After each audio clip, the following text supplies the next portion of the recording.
You want a sandwich? My name is Matthew Kroll. And Olga, did you shit in my bid? My name is Shahir Dowd. And this is the only podcast about movies, specifically the film Sorry, Baby. Sorry, baby. Sorry, baby. Baby. Sometimes. Saying that like Adam Chase at this point. Okay. Baby. We teed this up last week, and so this is the if that was the setup, this was the kickoff. That's right. We set it up to knock it down. And by set up last week, we mean literally 10 minutes ago, and we stopped recording the last episode from last week and started recording this episode from this week. This was completely inadvertent. We no way intended for this to happen, but I was, as I mentioned in last week's episode, it has been a slow blockbuster summer. And so it was like an opportunity to go see things that we hadn't caught up with in a while. Sorry, Baby played at Sundance while I was there last year. But one thing that kind of came out of this, a factor that I didn't realize was that these are both A24 movies. Yep. And so as the A24 logo came up, I was like, oh, are all movies A24 movies now? Kind of feels like they might be. I think so. Yeah. And then the second thing is that this is a wonderful counterpart to last week's movie, Andrew DeYoung's film Friendship, starring Tim Robinson. If that movie was about male friendships, the big thing that I got out of this movie was the difference between male friendships and female friendships. Totally the same. Totally the same. No difference whatsoever. Yeah. Also, I was trying to think of what, if we weren't doing it this week, what other movies there were to do. And the only one that was in theaters now that I was interested in seeing, though I haven't looked for buzz, but I also haven't heard any buzz about, is The Roses. Oh, the remake of The War of the Roses? Yeah. So the thing that's hard for me in that one is I love The War of the Roses, the Danny DeVito film. I believe it was Danny DeVito. And this is Jay Roach, I believe, who's done this, who directed Meet the Fockers. Yep. And so I have a tricky thing there, which is that I really love the kind of venomous humor of The War of the Roses. If anyone's ever seen that original with Michael Douglas and Kathleen Turner, that is a very biting and dark movie. And everything I had seen above The Roses felt like it filtered all of that through, hey, we're doing a summer comedy now. Yep. Enjoy yourself. And I was like, there's just something about that I don't like the look of. Now, I've heard very good things about The Roses. And I think, Olivia Colman is wonderful and Benedict Cumberbatch is wonderful. And I would be interested to see those two together. But I just have a real soft spot for The War of the Roses. I don't. I've seen it once. I seen liked it a couple times. I liked it. I think one of the unsung heroes of the film industry is Danny DeVito, not least of which for his company Jersey Films, which produced Pulp Fiction and Out of Sight. But also him as a director. Yeah. War of the Roses and Throw Mama from the Train are just two exceptionally dark comedies that are really worth your time. That's a hump I would have to get over, but nothing of what I'd seen or thought about of The Roses made me feel like it was going to move beyond that. Here's why I was kind of excited about it. Yeah. It also is written by Tony McNamara, who also wrote Poor Things. Yes. And I was like, okay, if this is going to happen, then maybe there's something interesting there that feels like it could be. Also, the cast is stacked. Yeah, of course. Even down to Kate McKinnon and Andy Samberg. Yeah. There's just a lot going on. I'll see it. I don't know if we'll talk about it on the show, but I was in my quest of what else to do. That was the only one that really came up. I think it would be an interesting film to watch for many, many reasons. But I am quite deeply attached to just the darkness of the original War of the Roses. That movie is about two people who are trying to murder each other. Sure. It is the marriage story divorce, of that generation. And I think it's extremely dark. Yeah. But dark in a funny way. And I haven't seen a film like The War of the Roses in a long time, other than maybe Yorgos Lanthimos films, which are comedies, but they seem much more surreal. These just feel like they're biting. And the other film like that, I just wonder if it's a sensibility from that time. is Death Becomes Her. Oh yeah. You know, which has that like just really cynical, dark edge to it. It is like a comedy, but a really dark edge. Man, I want to watch Death Becomes Her again. I watched it again and it's freaking great, Yeah. man. And it is like pulls no punches in terms of like, there is no, it doesn't feel like a filter on the stardom of it all. You know, Meryl Streep is really getting messed up in that movie. So I'm trying to think about like comedies today that have that kind of that don't have the kind of sheen that we see today. And that's part of maybe the what I'm saying. slapstick of it all. Yeah. That's part of what I feel like I'm seeing with some of the material from The Roses.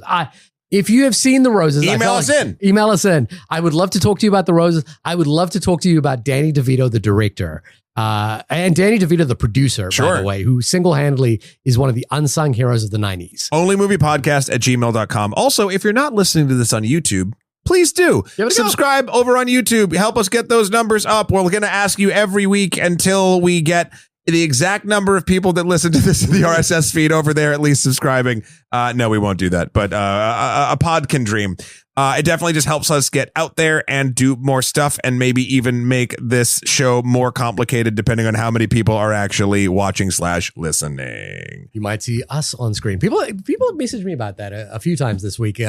Don't they know what we look like? Yeah. And I was like, no, you can't do this. You can't do this. I do silly Photoshops every week. You know our faces. Yeah. But the people have spoken. They want to see them moving. Actually, two people have spoken. The two people have spoken. Yeah.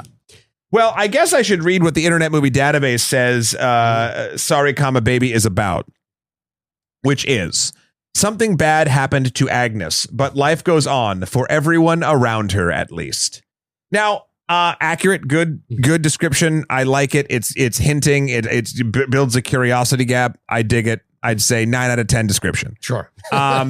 The poster for this movie was the only thing that I knew about it. Okay. And that is with Agnes, played by writer-director Ava Victor, basically holding up a kitten and looking at it in front of a big fluffy cloud. Yeah.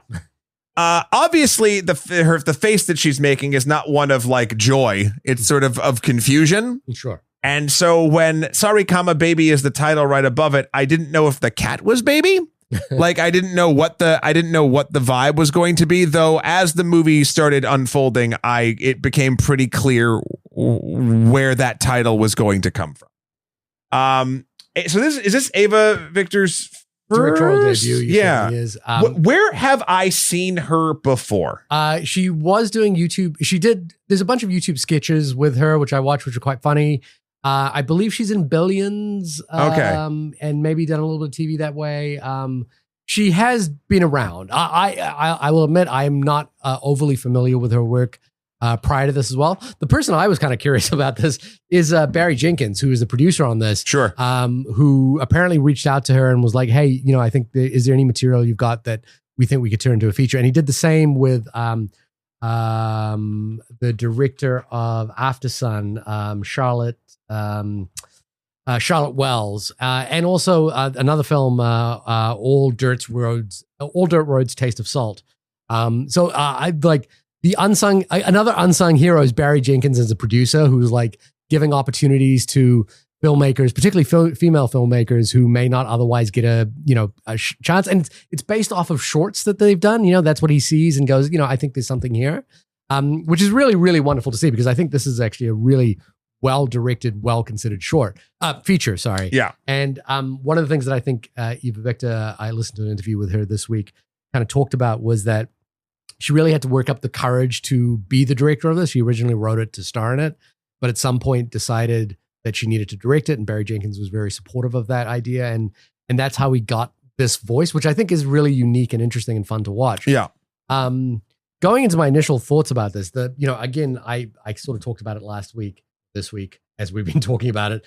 But the distinction between male friendships and female friendships, there's very early on a moment when Agnes and Liddy, played by Naomi Ackie, greet each other at the door. Yes. And I was like, oh my God, is this what female friendships are like? Because this is delightful. Sure. I was just like, these two people love each other so much, and they're so happy to see each other, and everything is joyous between them. And I was just like, oh, wow. I know I've seen female friendships before. A movie that I thought about as I was watching this was Never, Rarely, Sometimes, Always. Yep. Like in terms of the ride or die female friendship, but it wasn't. That film isn't necessarily filled with like, I just love this person and I'm here for them no matter what. And in last week's episode, I mentioned that moment in Ben Affleck's film, and I think Ben Affleck and Matt Damon have kind of like cultivated this like idea of the bromance really well throughout their careers. But it's like, hey, I've got to go beat someone up, but I can't tell you why or where. Are you wanting to come? And he's like, yeah, whose car are we taking? Yeah. And there's a moment like that in this movie.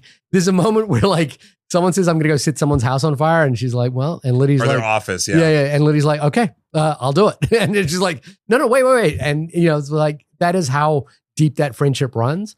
And just seeing these two characters like sleep together in this sort of like comforting way where they're like, they are completely comfortable in the idea that they are going to sleep in the same bed and embrace together. And it is completely platonic and beautiful, or maybe perhaps not platonic by the end of the film, as we kind of see. But I think it was pretty platonic. Well, there's just an interesting thing about the casting of Liddy's lover. Oh then, yeah. I mean, yes, there's a hint there, but they're really just because there's nothing else going on in the thing. But the friendship is completely rooted in just a kind of a pure love, and I love seeing it. That actually like made me so happy to watch. Like when these two people just love being around each other, and particularly Agnes is so excited to see her and do everything with her, and she's like a child.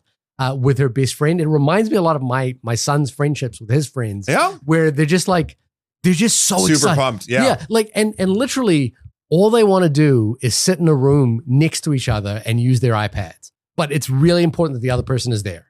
Like it's really fascinating to watch. I guess I get that through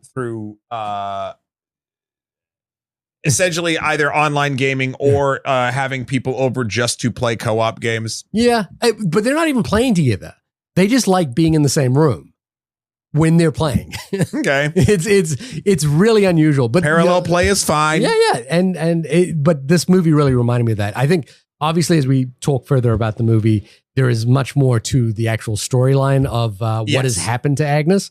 But my first initial impressions were really just about the beauty of that friendship. What did you think of the movie? Movie was great. I really liked if the movie Friendship was a bunch of skits that were funny and enjoyable to watch, no one ever felt like a real person. It felt like archetypes going through real situations. Yeah.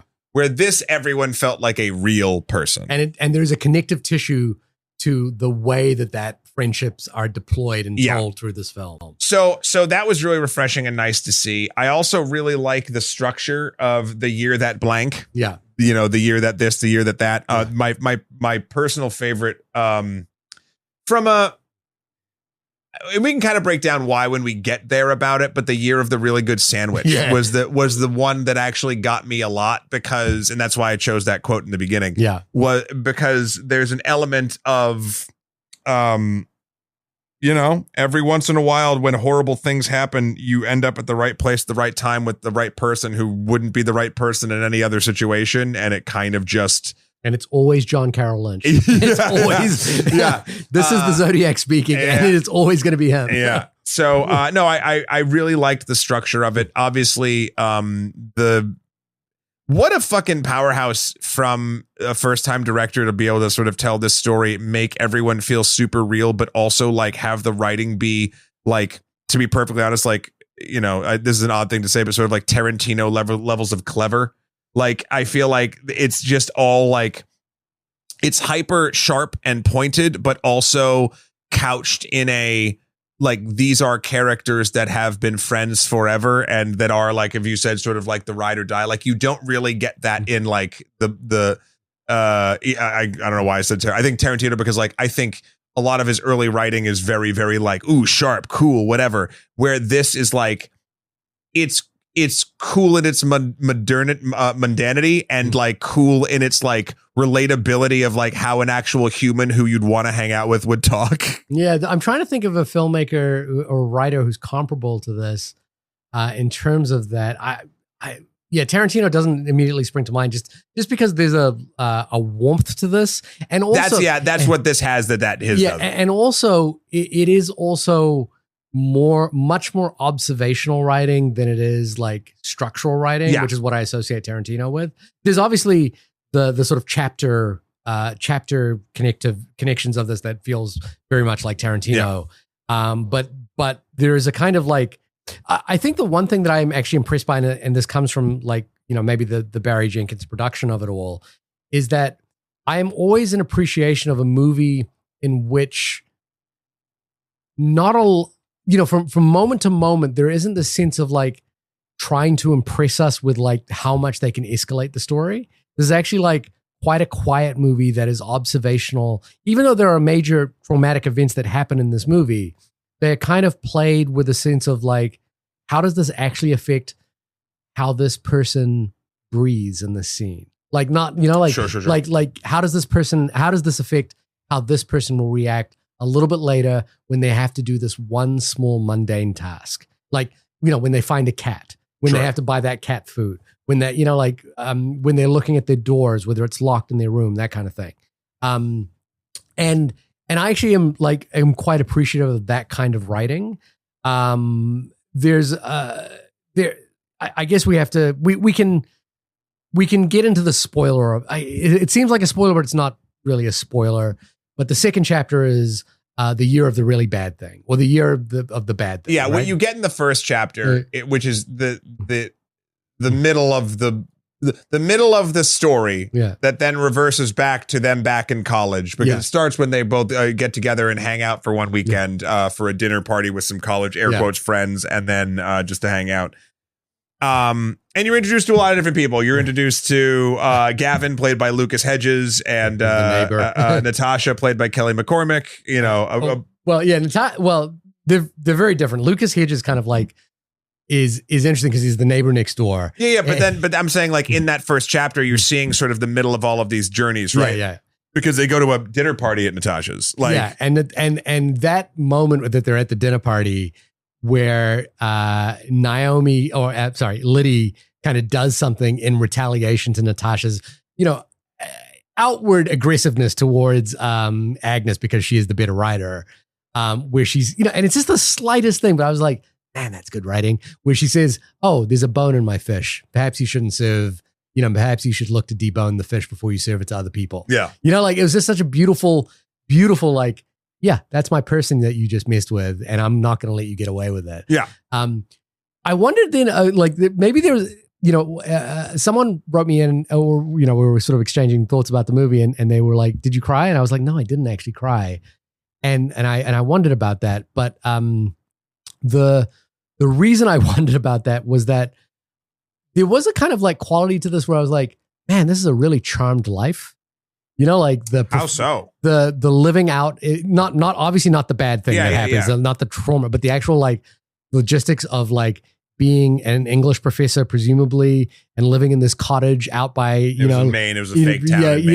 And pursuing the kind of like life of the arts kind of, where, not to say it wasn't hard work, but I was kind of always curious about the money of this all and how like one afforded to go. I never thought of that. That was just me personally, okay. just wondering about like the sort of like, how is she living in this house? Oh no, I never. I was kind of washed away. Like this falls into these weren't deal breakers, by the way. I was just thinking about it. These fall into like bits of story, like when I know that like that's just not what the story's interested in telling you about. Yeah, of course. And when the story is good enough, you can get away with it. And here it was. Yeah. No, this is a story, honestly, of Agnes as a abuse survivor. Yeah, and how she has both, in some ways, had that cause her life to stagnate, and others have it sort of move forward, both personally and professionally, because everything is intertwined. I don't want to really dive the entirety into spoilers right quite yet. but like essentially her professor sexually assaults her in a scene that is so effective in the nothing that it that it actually shows you, like the passage of time. They shoot outside the building that she goes into, and then like it changes 3 different things, and then she leaves very upset before going back and talking to Liddy about it. And then sort of the jumping around. I'm trying to remember the chapter structure, right? Yeah. So it starts sort of in the middle, then it goes backwards once, but then we might stay in that linearly for a chapter, and then it jumps forward again to after Liddy left, and then it jumps forward again to when Liddy comes back to visit with her now partner Fran, played by ER Fightmaster, and what was an interesting thing to me was the title of Sorry Baby. I was like, when I saw the poster, I thought it was the cat. When I found out this is a film about sexual assault, I wondered if it had something to do with possibly a pregnancy that Agnes has to go through and or loses and or chooses to do something, like I thought it was something to be along that. Then the cat comes into the picture and I was like, wait, is it about the cat? And I know that Liddy is pregnant.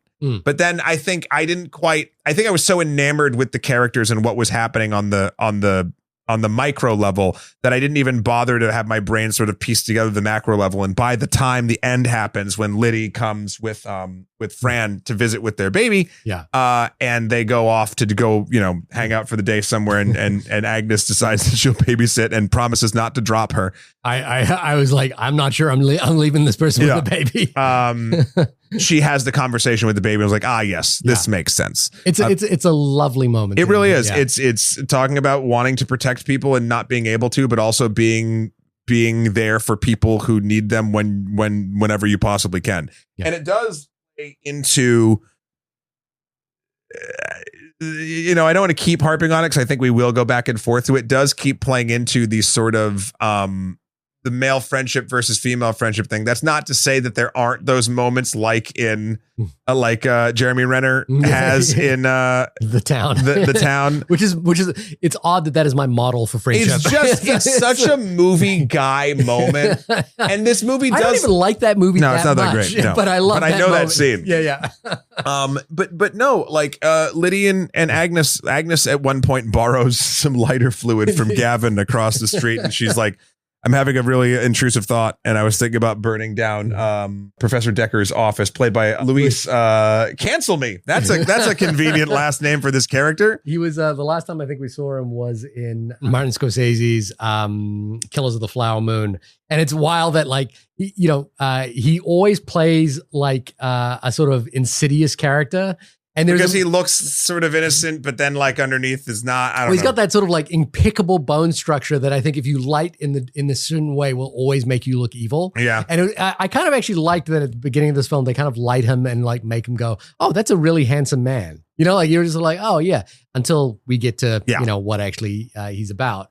And it's when we get to the actual trauma of what this is all dealing with, I think there is such a beautiful play here at ensuring that it is not actually about the perpetrator, but it is about what that perpetrator has done to the victim in terms of like how they affect their lives from this point moving forward. From every angle too, like obviously the personal and the physical, but also the professional, like as a way too, because again, going into some spoilers here, but Agnes eventually gets essentially his job due to some weird, not even, I don't even know what you call it, trickery or whatever, but like the university cannot prosecute or do anything because he resigned before she reported or before the events. And so like you can go to the police, but that's all you could do.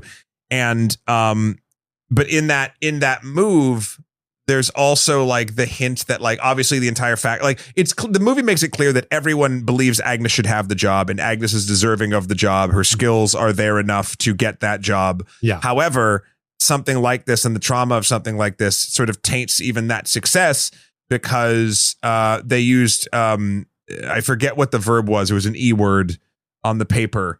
exceptional, extraordinary Yeah. about her thesis. What that's the word he used. And so when the dean or whatever is going through and like everyone thinks it's wonderful and beautiful and extraordinary, that word hits Agnes really hard. And then you even start to like, did this piece of shit like help get her this job? Yeah. Like, and so it's like the permeation of all of these things into the entirety of a person's life that I think, and that's why this movie I think works and is beautiful, is because it is about that life and all the really messy bits in it from that have splintered out from a traumatic instance. Yeah, completely. And I think again, there's a sort of a delightful quality to how intricately that is played out, with a sort of sense of like, it is actually about like how much she can't get into how much she finds being intimate with another person kind of awkward and difficult, even though she wants to be later on in life. I love the scenes with Lucas Hedges, and it was like, and there's this moment where she's like staring at his penis and she's like, I've never seen one soft before. And she says they're better this way. They're better this way. Yeah. And it's just filled with kind of like those beautiful observations. And again, you can never doubt the power of a great sandwich and the power of John Carroll Lynch appearing in a scene to kind of deliver the best monologue. Well, so from Fargo to Zodiac to here.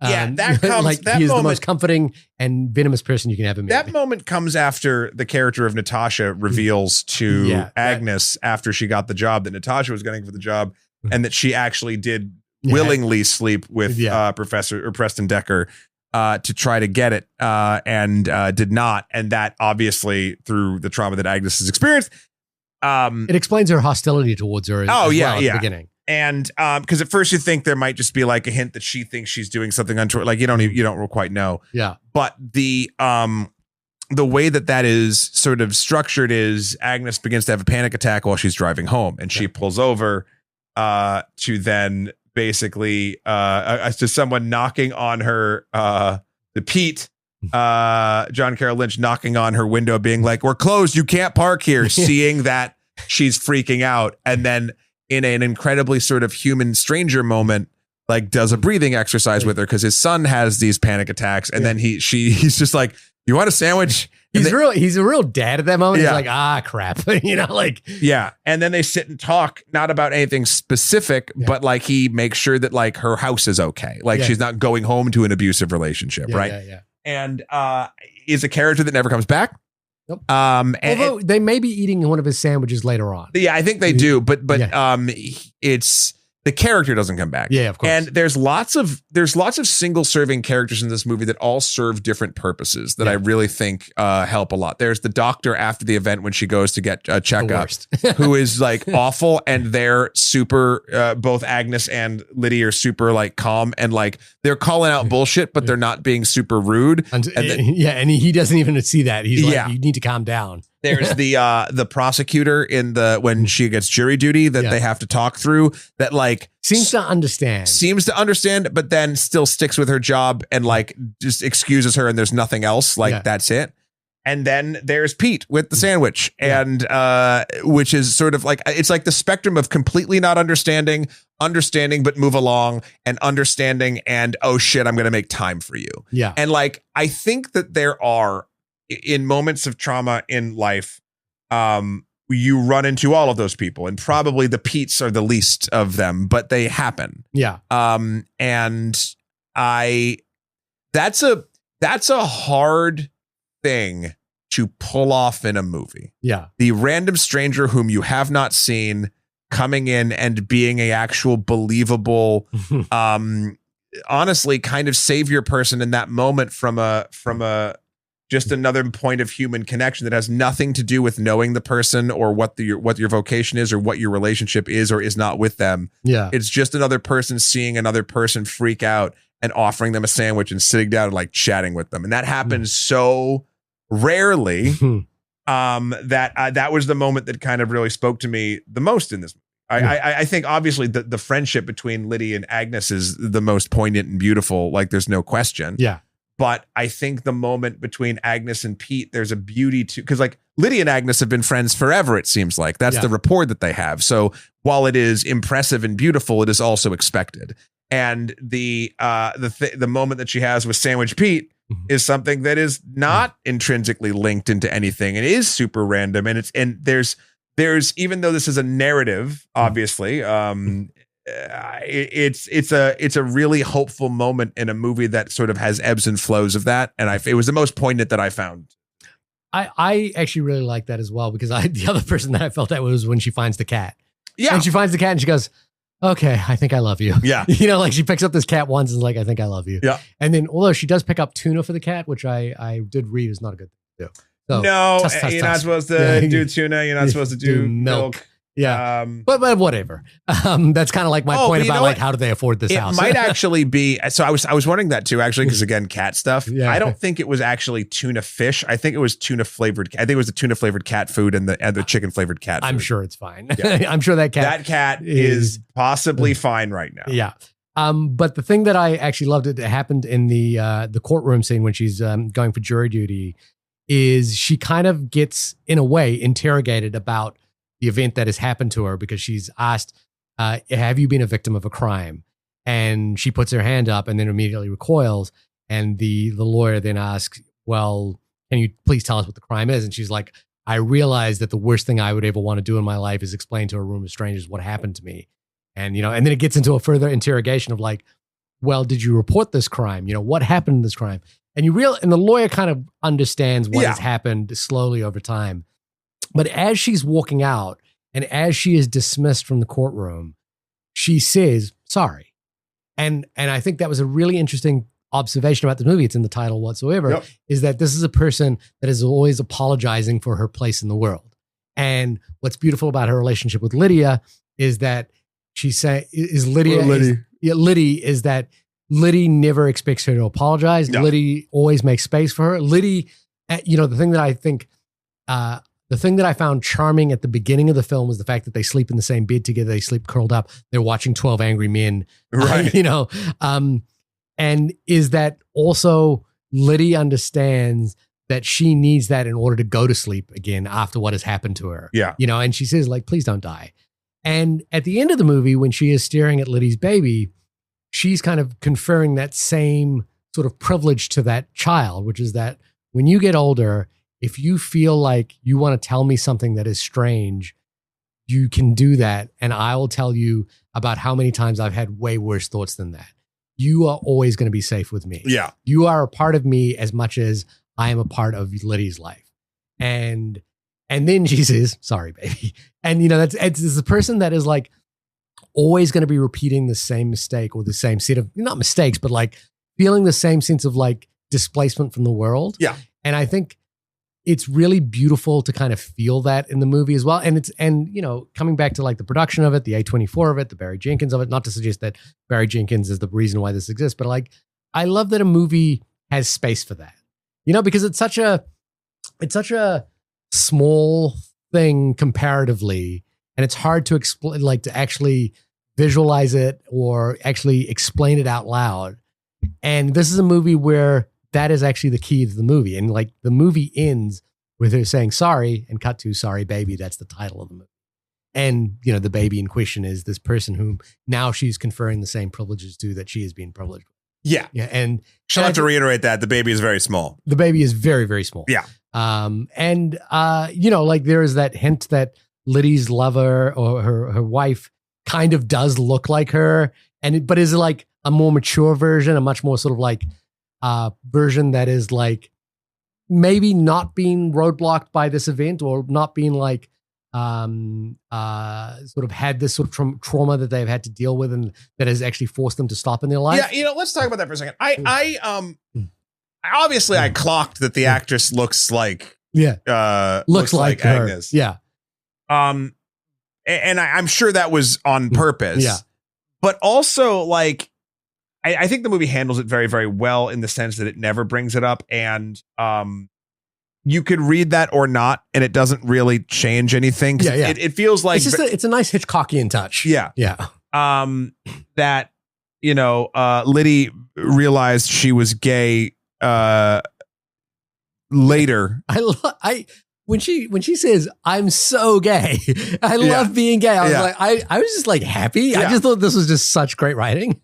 And there's things in the earlier sessions that I forget exactly where in the structure of the film proper, but like earlier in the timeline that set that up to pay off later. Whereas even from the beginning when we're in the middle of the story and Liddy comes to visit Agnes and then Gavin stops by and he's like, oh wait, it was this weekend, sorry. Even Liddy's like, oh, you're fucking the neighbor. And so like you kind of get where they all stand on that regard.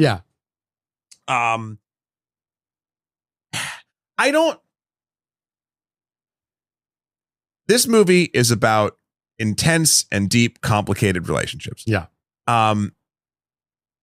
The purity sort of the platonicness of Liddy and Agnes. When you bring in the wife that eventually looks like Agnes, it does muddy that water a bit, but like I kind of like the story without that in it. Like I don't like, not that couldn't be, or there couldn't be an interesting story where they were lovers in general or whatever, but like I agree with you. It's just a sort of like a subtle, it's a real subtle hint. There's a moment where you're like, huh. Yeah. That's and I think there's a moment where they're actually just looking at each other and realize that, like with the characters acknowledge it, the audience should acknowledge it, but it's not like, it's not insidious in any way. No. It's just it's a sort of delightful, beautiful little touch about the mirroring of human natures. Like there's this beautiful, I can't remember where I heard this, which philosopher or whatever, but like this idea that you circle in your life, you circle around the same 9 to 10 people and they come in and out in different forms. And it's like your souls are basically intertwined with each other in interesting ways. And I think maybe in past lives, we sort of talked about it as well. I think it's just a lovely little idea that's at the core of this. And I don't think that Agnes has any sort of like, she likes men, and in this film. And I think she even may have said a line like, I wonder if it would be easier to be with women. Or someone says that near it might have been Liddy. In the beginning, I'm trying to remember. Again, we watched this movie and Friendship back to back, which did give it a strong connective tissue, but also I feel like a great double feature in an odd way. Just like a completely unplanned double feature that I think really, really work well together. That tonally resonates. I loved this film. It was really great. I really got it. Like there is a warmth and sincerity to this film that really, really works. And the sort of the scenes of friendship are genuinely heartwarming and delightful and just fun to watch. Because I was just like, I just love this idea of people who are so ride or die, and there's just nothing in between them whatsoever, and they're just totally happy to be around. I loved it. Also, an hour 43, Friendship's an hour 40. They both land in the. Honestly, it was not planned when I picked these two movies. Well, listen, it's working. Yeah. Oh God, sorry, I just got distracted because I typed in Friendship in IMDb to see how long it was, etc., to see how it was in congruence with Sorry Baby. And I saw an advertisement, which I still cannot understand the structure or the reason why around it, but a big, bold, beautiful journey. Have you heard of this? Yeah.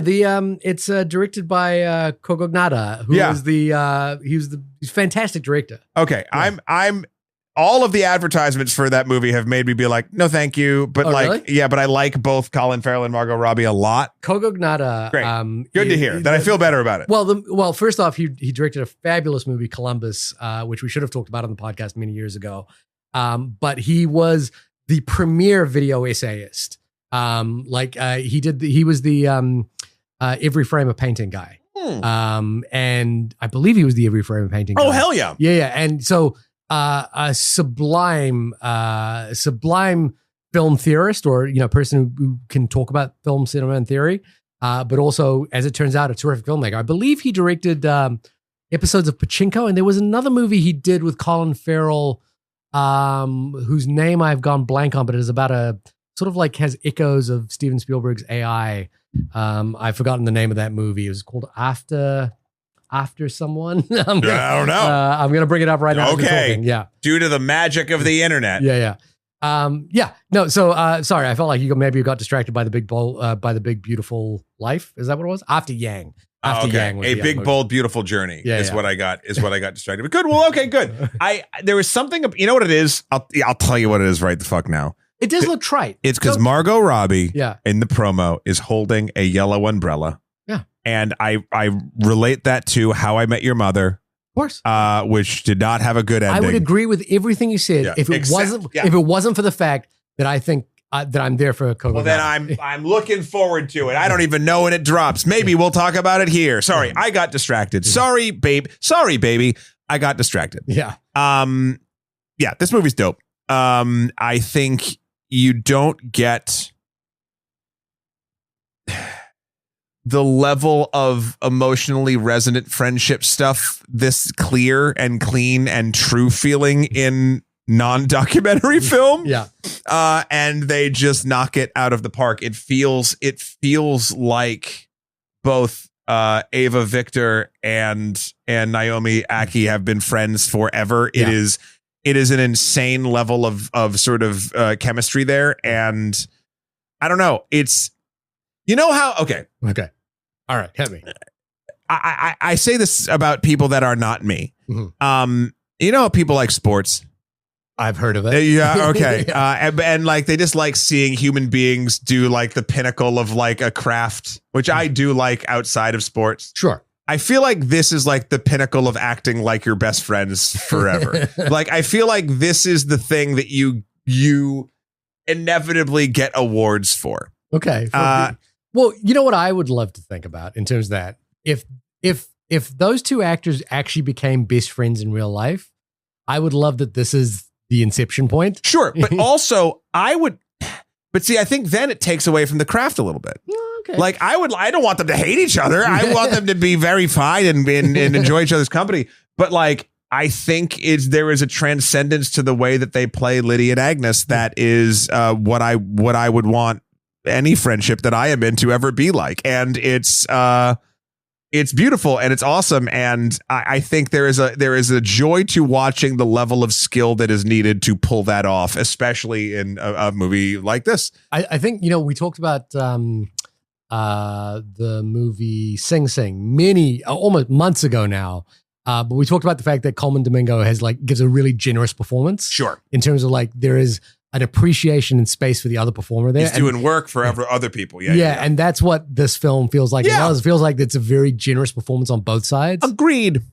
Trying to think of what else. The movie itself is so just tight in what it is actually attempting to do. Yeah. It hits it out of the park from the beginning and just keeps swinging and cracking those into the bleachers. See, sports. I know sports. I know there's nothing bleachers in sports, and when you hit a ball into the bleachers, that's a good thing for your team. It's weird because I'm starting to give my son sports lessons. Not sports lessons, but physical activity lessons. Like how to do squats and push-ups, and we do sprint training and things. Wow. Like that. And so, but all of that comes from a place of, I know actually nothing about competitive sports other than, I did play basketball my whole life. I was never particularly good at it, but I did play, when you play a sport for long enough, you become kind of okay at it. Sure. When are you going to tell him that you were almost a Black Power Ranger? Oh, that conversation hasn't happened yet. I don't think he's into the Power Rangers enough for me to drop that little tidbit on him. And the tidbit being that I once auditioned and you were almost. I'll give you this much on this. I was on a list. Yeah, that's closer than most people. I'm saying, and I don't think you should tell him. I would have been on the absolute bottom of that list. Listen, I don't think you should tell him until he's 26 or 27. And the reason is he'll have that moment of, why didn't you tell me that when I was a kid? And that's the most excited he'll be for that fact. I don't think he's there at all. You'd be surprised. There's a lot of things. He is mostly interested in the fact that I've worked with some prominent YouTubers. That is the only thing. Oh, well, you tell him he can come say hi to me anytime you want. See how I turned that into a thing about me? And I'm actually really glad for this kind of period. As much as there's obviously concerns about the Hollywood machine and the budgetary constraints that are, the budgetary box office that is proving to be a little bit quieter than We talked about it last week. But I actually like that gives us an opportunity to see films like this. Again, this played at Sundance while I was there. I didn't get a chance to see it at Sundance. But I think it really played well and strongly. There's a couple others as well together that came out recently, which I haven't seen either. But I the other sentiment that I think I'm getting a sense of in Hollywood, and it really has to do with Benny Safdie's film, The Smashing Machine, that's coming out.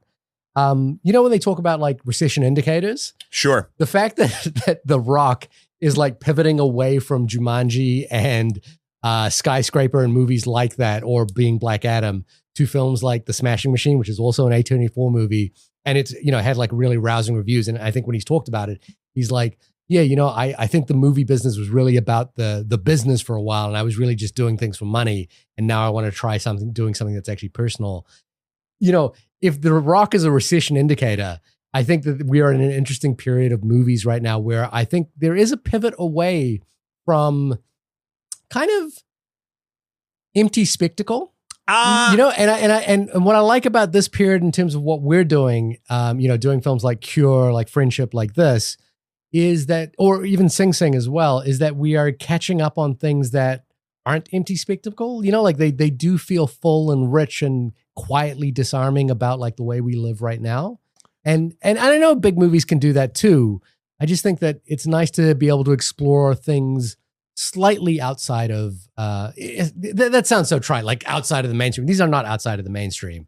No, they are. I think they're not outside the mainstream of cinema discussions, but they're outside the mainstream of what people consider the movies are. They're outside of like the Cineplex. That's what I'm saying. Sure. Yeah. Like, I'm not, that doesn't make them better or worse. I'm just saying, like, the average moviegoer, to be perfectly honest, probably has heard more about Fantastic Four than Sorry Baby. I mean, yeah, without a doubt. And that's just money. Yeah. Like, that's just where the money actually goes and flows from. Though I was just looking at this. A24 bought this for $8 million. Yeah.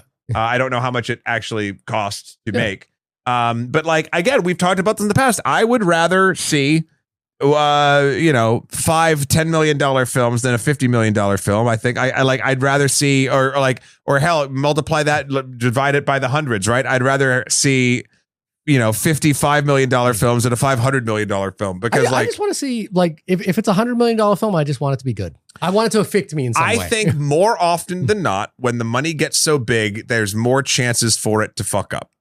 Sure. And I think that there's very interesting stuff you can do on the lower budget side of things, like this film, like even Friendship, like, just things that get outside of the typical blockbustery path. And don't get me wrong, your boy hasn't like totally divested himself from Marvel fandom or just superhero bullshit. But like at the same time, I think I want the different diet of that. Maybe The Rock and I are more similar than I thought in the past. But you know why that's special that you just said that?